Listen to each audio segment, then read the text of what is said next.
Well, it's been almost 30 years since we got to see Adam Sandler as Happy Gilmore, and now, almost 30 years later, he's back. As I've just finished watching the new sequel of Happy Gilmore 2, now streaming on Netflix. But is this sequel anywhere as good as the first film, since it came out almost 30 years ago in 1996? Worthy enough to get a hole in one? Or is this one just going to be a complete, total loss for the great game of golf? Find out in this spoiler free review right now. Big D's Entertainment Rankings and Reviews.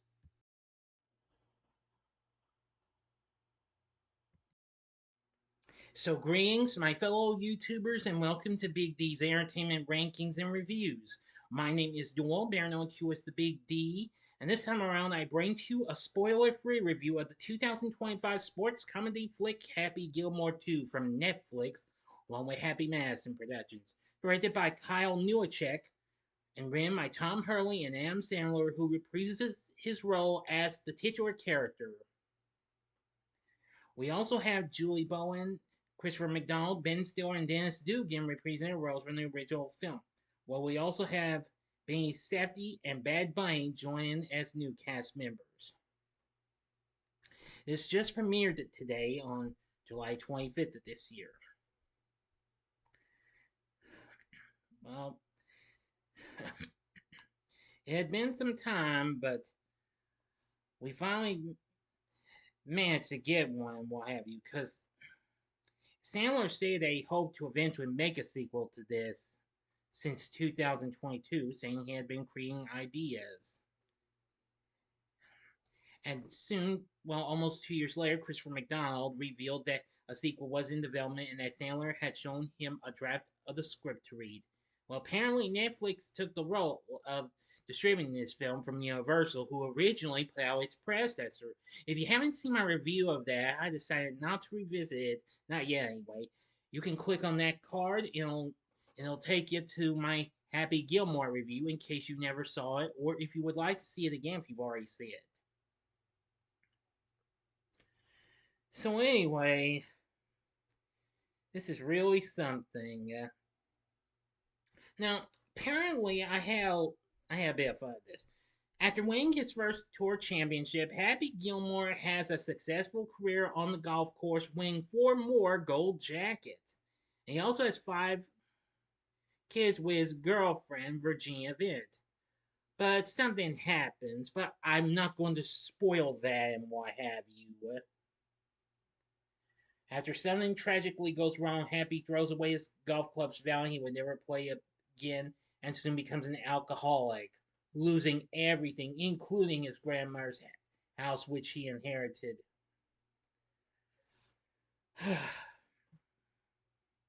And years later, Happy's working at a supermarket and, well, lives with just his $1 Vienna, while his 4 sons have all moved out. Well, Vienna's a talented dancer, and her dance teacher recommends that Happy put her through a ballet school in Paris, which costs $75,000 per year for 4 years. While working, Happy is approached by Frank Manatee, CEO of a new golf league, Maxi Golf, which is about to open, who wants Happy to be the star of the league, but he refuses. But with encouragement from John Daly, he starts playing golf again, wanting to win enough money to put Vienna through ballet school. But it takes a turn for the worse as Happy's drinking gets out of hand, and soon he goes to, well, a treatment program that ends up being run by you guessed it, his grandmother's abusive caretaker, who is Hal L. Well, along the way, he manages to meet some of the few and even gets to meet Doug Thompson, of course, the president of the tour. Apparently, Happy's going to try to make his comeback, but however, he's in for a rude shock when the guy he beat, Shooter McGavin, escapes from, well, makes an escape from somewhere. I will not tell you what that is either. I'm going to keep that hush hush too. So I'm not going to spill the golf balls on this. That's a joke there. Yeah, just a little apologies. But anyway, they apparently managed to do what they can, and soon it turns into a real twist, into a little bit of twists and turns when the rivals team up together. But I'm not telling you how that turns out either. No, no, no, no. That will definitely spoil this. But anyway, now for what? Now that's all of the story I will give to you because I didn't want to give too much completely bits and what have you and ruin everything. So I'm gonna lay off it.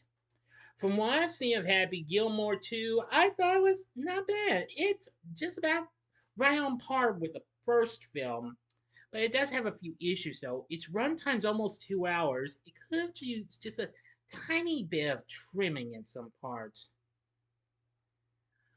Now, we also have Rupert Gregson Williams to do the score for the film. It's pretty good. We do get to hear some songs in it, including some we heard in the first film.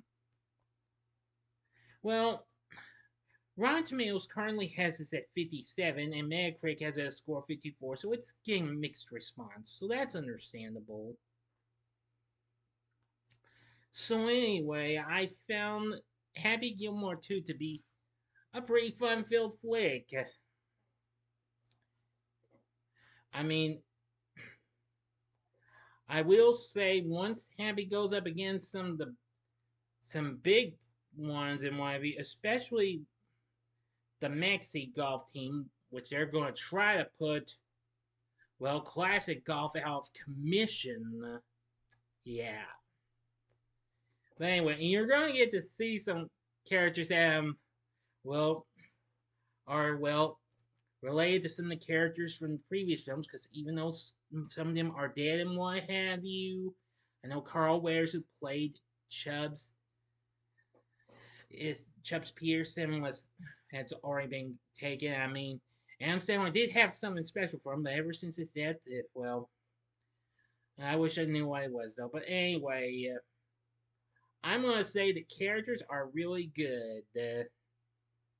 Adam Sandler once again does a pretty good job in playing Happy Gilmore. He's really good and what have you.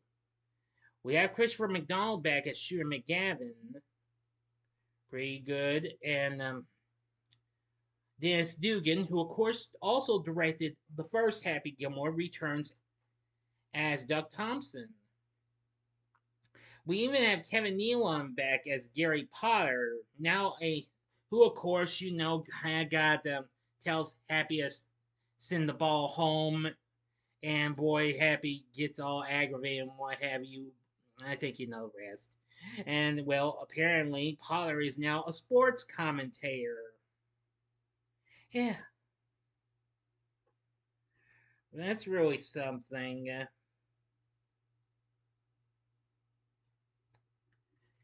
apparently, we have Vern Lundquist reprises his role as himself from the first film, alongside Jack Garapino, who is actually one of the people who worked for Happy Madison Productions as his partner Jack Beard.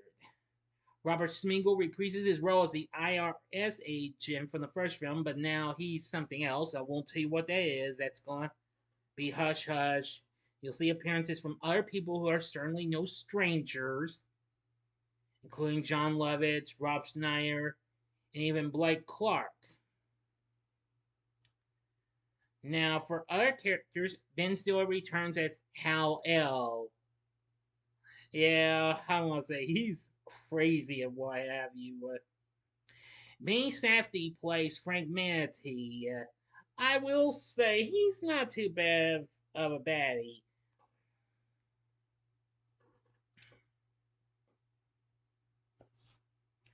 Let's see.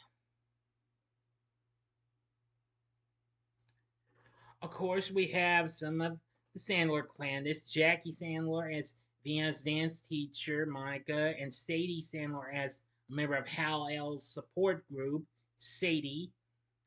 And well, the youngest child is played by Sonny. Yes, of course, you know Jackie Sandler is, of course, Am's wife and what have you. And of course, Sadie and Jackie, of course, are sisters. And well, you get the point and what have you. Well, of course, they will reach, if I'm not mistaken, yes, they both recently appeared in another Netflix film, which was, of course, You Are Still Not Invited to My Bar Mitzvah.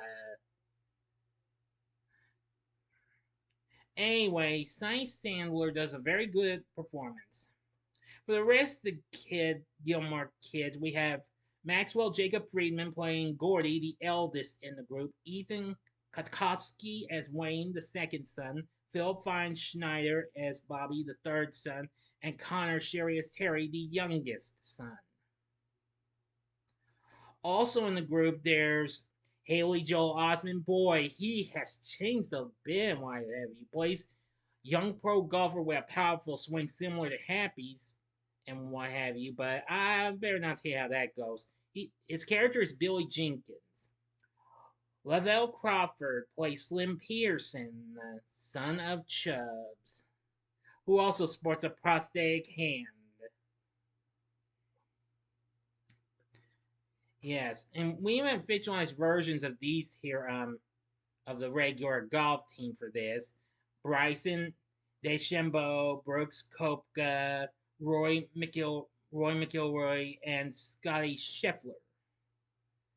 Oh wow, yeah, we got lots of. There's so many actors in this. Oh, the list goes on. I do have a lot of them, but the problem was it's just that the film was kind of long and what have you. In ways, it could have just used a tiny bit of trimming though. It runs at almost 2 hours and what have you. And of course, we have Julie Bowen, which, by the way, that's another negative I have with this. I said something happened to her, and I'm not telling you what it is. That again, that would ruin everything. So we don't get to see much of her in this, and I don't know why in the Con Blooming world they would include her at the top, close to top billing with Sandler and what have you. I mean, well, actually, second top billing. Believe me, that's not the first time. But anyway, Happy Gilmore 2, well, it almost comes on par with the first film. Well, and while it didn't have much didn't have much of Julie Bowen in some parts, and there are some flashbacks in the first from the first film in this, which that's fine, what have you, and some big Easter eggs and what have you that connects to the first film and what have you. Just watch, okay? You'll know it when you see it. So overall, oh yeah, and its runtime could have used a little trimming though. But anyway, Happy Gilmore 2, it was pretty fun, what have you. I did enjoy it. Definitely. For my score, I'm gonna give Happy Gilmore 2 4.5 stars. On a scale of 1 to 10, I give this a 9. So check out Happy Gilmore 2 on Netflix. You will like it. Definitely. So what did you think of Happy Gilmore 2? Let me know in the comments section below. If you like this video, click the like button, subscribe, and be a part of the Big D Nation, and you know the rest. Share my vids with your friends if you'd like. And next time, I'll be bringing to you my Saturday morning TV log on Saban's Around the World in 80 Dreams. So if you like this, check out my reviews for some of these other Adam Sandler flicks I recently tackled. In the upper left-hand corner is my review of the 2005 remake of another sports flick, The Longest Yard. The upper right-hand corner is my recent review on the 2010 film Grown Ups. Or if you would like something else, check out my review of this other film Sandler did for Netflix a few years back, which included his wife and their daughters, which of course I mentioned a while ago. You Are So Not Invited to My Bar Mitzvah.